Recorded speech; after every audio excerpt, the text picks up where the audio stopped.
Hey guys, welcome back to my channel.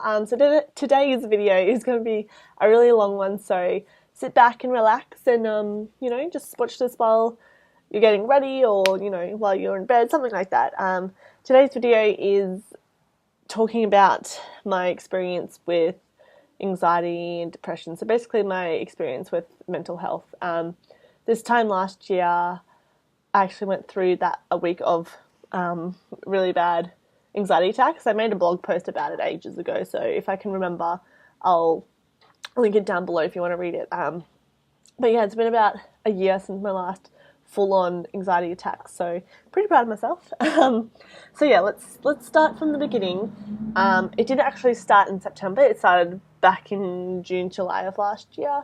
I was away for a work thing, and I was out with lunch with some of my friends, and I just started feeling really, really off and not myself, and I thought I was dehydrated or something. So I excused myself, went to the bathroom, had some water, splashed my face with water, thought that would help, went back, still felt really bad, so I went back to the bathroom, did the same thing again, and then when I went back out to see my friends, I was like, oh guys, I'm not feeling the best, I'm feeling really off, and they're like, yeah, Sarah, you're looking really pale, sit down, all that stuff, and I was like, okay, and it just didn't help, so I was like, okay, I'm just gonna go back to the bathroom and just, literally, oh, something just went flying. Sorry, I was hoping I wasn't gonna get any disturbance while I was doing this. I'm actually in a dance store at the moment, but it's pretty quiet, so that's why I thought I'd film it. Anyways, what was I up to? Oh yeah, I went back to the bathroom, TMI, but I was going to try and, throw up because I felt really ill, and I was like, I just feel like I need to, puke and vomit, so I tried that, and, nothing really happened, so the girls got me some water, and I literally just sat there, and nothing happened, and a couple of minutes later, they came back with some medication. I forgot what it was called. They're like these little blue pills, and if you take them, they knock you out, and they take away the nausea and all that stuff. So yeah, I had some of that, and I just kind of slept it off. And when I woke up, I felt fine. So I was like, oh, that's weird. This little, I don't know, I just had a little. I don't even know back then. I didn't know what it was. So yeah. Anyways, continuing on, from that day onwards, every time I ate, I felt really, really sick. And it was really weird, and I went to the doctors to figure out what was wrong with me. I did so many tests, and they just didn't know what was wrong with me. They're like, this is really weird. And, I tried to go gluten-free for a week, dairy-free to see if I was gluten intolerant or lactose intolerant, something like that. That didn't help. That didn't change anything. It was really weird. And then come to the night before I had the big panic attack in my old work, I was at my other job where it involves exercise, and I just was feeling really off, so I went to get some food, and I just had a little bit, and I felt really sick, so I sat out, and I got home and I ate my dinner fine, and everything was fine, and then when I woke up the Thursday morning, I felt extremely off, so I texted my manager, and I was like, hey, just giving you a warning, I don't feel 100%, I might have to go home early. And just a little backstory, with that work, I was going through some issues, let's just say that, with the new manager, and she didn't really like me that much, so, yeah, so you could tell that she was just think I was lying, and actually my area manager came in that day, so those two went off, to do some manager stuff, outside of the store, because I worked in a little pretty store. It wasn't a big store like Myers or David Jones or anything. So they went off, and I was there by myself, and I was feeling fine. And actually, luckily that day, my mum had the day off, so she came to visit me in store, and I just started feeling really, really off. And, for a mother's perspective, well, I'm assuming, to see your child, at work and, hyperventilating and, about to cry and freaking the F out is not a good scene. So I tried to call my managers back, and they were busy obviously doing whatever the hell they were doing. They eventually came back, and I was like, I need to go home. I was literally trying to hold back tears at this point, and my manager's like, okay, just calm down, don't cry in front of the customers. I was like, okay, fair enough, but really that's the first thing you say to me, not like, oh, are you okay? It's like, don't cry in front of the customers. Oh, anyways, so the area manager let me go because, you know, she was nice and saw that I was actually physically dying. So I left and Mum followed me home, and I just had a little nap because I had to go to my other job that afternoon. And I woke up and I was feeling a little bit better, but Mum's like, no, you've got to call up and you've got to call in sick because you need like this whole day off. And I was like, no, it's fine. Like, I'll go, it'll distract me from whatever's going on. So I went to that job, and literally, not even joking, like 10 minutes in, I was sitting there and I was like in my head, I was like, I can't be here. So I texted my boss, I'm like, I'm so sorry, but I cannot be here. I need to go. And she's like, yeah, that's fine. We'll just cancel my thing and go. So that was really nice of that boss. So I went and I literally slept that night. And then Friday, I woke up and I was feeling fine. So it was a really strange turn of events, really. So that Friday I felt fine, and then I went grocery shopping with my dad, and oh, my computer's, hold on. Yeah, and that's what we do every Friday, and I just stepped in and I was like, I can't be here, like, I need to go. So I went back to the car and I just sat there while he was grocery shopping, and literally I felt like I was about to die. And like, I've heard things from people, like, you know, when I was at school and stuff, we had people come in and tell us like they're mid the death scenarios things and tell us not to do this and that because, you know, because it's stupid, which is really good. But anyways, I heard from them that, like, you know, when you're about to die, you're kind of really calm and you've accepted it, which is really weird. I don't know, your brain just does something, and that's what I felt like. I was just so fine, so calm, and I was like, you know, if I die, that's fine. And it was the most intense but really calming feeling. It was really weird. And I was fine afterwards. I went home, slept, and then I can't really remember what happened that weekend, but I think I went to the doctor's there because Mum tried to take me out because I didn't want to leave the house. And she's like, no, like, we have to get you out, like, there's the only way to get over it, because, you know, at this point we didn't know what was wrong with me. And then the whole car ride to, like, a shopping centre we went to, I was, like, not being okay. And then as soon as we got there, I started hyperventilating and crying, and Mum's like, okay, like, we'll go, it's fine.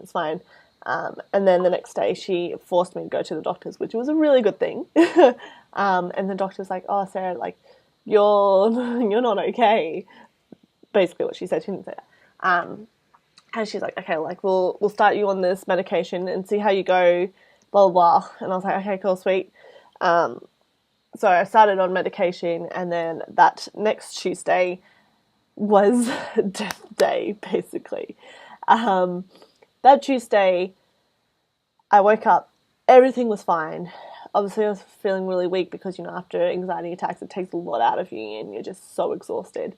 So that day, I just was, like, relaxing the whole day. And I was just lying down watching YouTube videos, and then I just started being really short of breath. And I was like, in my head, I was like, it's okay, just take deep, slow breaths. And that's what I try to do to calm myself down. You know, it didn't really work. So I called the ambulance to come get me because I thought I was having, like, a heart attack or something, or I was dying. Because I physically could not breathe. I was choking on air. And I called my mum as well. And I was like, Mum, I think I'm dying. Like, and she lived on the other side of town at this point. So she rushed over. The ambulance guys, I called them and I was like, I think I'm dying, like, can you send an ambulance quick? Like, I called 000, which is, like, you only call that if it's a serious situation, you know what I mean? And then they were just talking to me, trying to calm me down. Like, it's okay, you're just having anxiety, a panic attack. They were just trying to talk to me and slowed my breath down, and I was fine. And I was like, oh, okay, thank you. And I was like, but can you still send the ambulance? They're like, yeah, we'll still send them just to make sure everything's okay, but you're just having an anxiety attack, it's all good, you're not going to die. I was like, okay, thank you. And then they hung up, and then it got worse. Like, it started again, and I couldn't breathe, and I was choking on air. So I called them again, and I was like, you need to hurry up. Like, sorry, I keep exaggerating, keep saying like. Obviously didn't say that when I was calling them. I was like, can you please hurry up? Like, you know, I kind of can't breathe. So they said the same thing to me. They eventually came, you know, took my pulse and all that stuff to make sure I was okay, which was really good because it kind of settled me down to know that I wasn't having a heart attack or anything. Like, everything was fine. My breathing was fine, my pulse was fine, all that. So yeah, I took that, and then I think that was kind of the last day I had a really big panic attack. Like, for the rest of the week, my parents took turns to look after me to make sure, you know, I didn't go through it again and kind of keep my mind busy. And yeah, I think so. Like, I've had mini little panic attacks and panic attacks throughout, you know, the year and stuff, but like, I've learned to control them, and the medication has helped tremendously. So they're not as serious as it was. Obviously, I'm not like a professional doctor, all that kind of stuff, so I don't really understand or can really tell you what goes on. But you know, Zoella, she made a really good video about it as well, so you can check that out. And she kind of explains it because she's had it for longer and she's, you know, done her research and stuff about it. And like, I've been to psychologists about it, and she's kind of told me what it's about and what happens in your brain. And basically she said it's like you got little antennae or whatever, little what do they call it? Like, kind of like satellites, I guess, in your brain, and they like are looking out for danger, and you know, if they find it, they like tell your brain, and then your brain like affects your body, obviously. So you know, they might, just for example, you see a roller coaster and you're like, oh yeah, like that'll be fun, but they're like, oh my god, it's a grizzly bear, like, run away, it's attacking, kind of thing. So your body goes to fight or flight. And I can't remember what she said, but I think I'm a flight person, so I like run away. Not physically run away, but like, you know, my body prepares myself to run away from danger instead of, you know, fighting it. So that's where I got that sick feeling from whenever I had food, because it's like, no, like, this is bad, so you got to throw it back up again. So that's where I got that from. And the shortness of breath and stuff and all that all ties into it. Like I said, I'm not a doctor, so I can't really go too much into depth because I don't really know. But yeah, that kind of happens. And when you have anxiety attacks, it's so different. It's really different for everyone. Like, I never got the tingly feelings.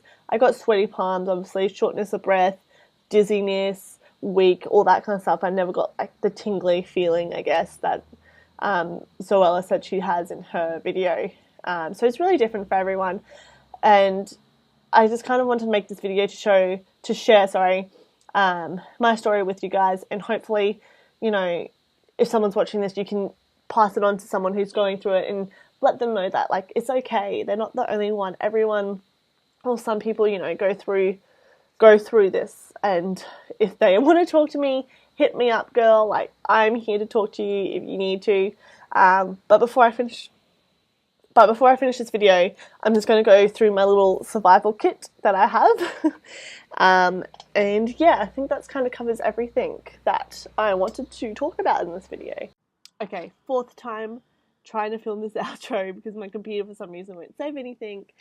So this is the little survival kit that I have. I have everything in here except for my rescue remedies, which are just little herbal drops, which are amazing and such a lifesaver.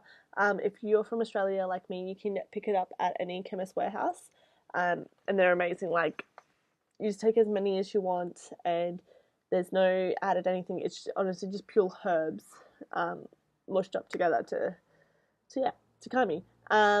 Yeah, so that's what I have in there also. That's what it looks like in there. So first thing, sorry, I filmed this 4 times, so I have to do it all over again. This thing is what I have to take every day. So the tablets just come like this, and they're just to, from what my understanding is, just to keep my brain waves calm and not all crazy up and down, you know, setting off anxiety attacks and stuff. So it keeps it nice and zen, which is amazing. The next thing is this one here.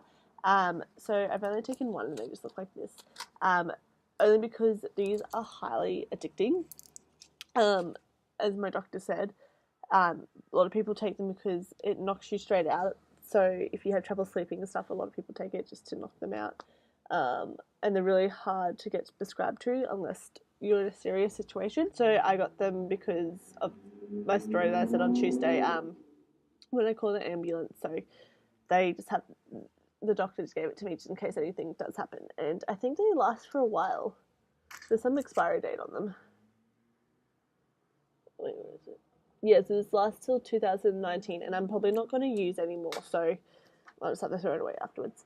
But yes, that's everything in my little survivor kit that I take around with me. So if you know anyone who is struggling with mental health or anxiety or anything, please link them to this video. And I honestly, if you guys have any questions or anything, please let me know, and I am more than happy to talk to you. I'm an open book, so I'm more than happy to talk about anything. And yeah, I think it's really important to talk about this and spread it around because it is such a huge issue. And I don't know what the statistics are, but I'm assuming like 1 in 5 people suffer with mental health, so it is pretty big.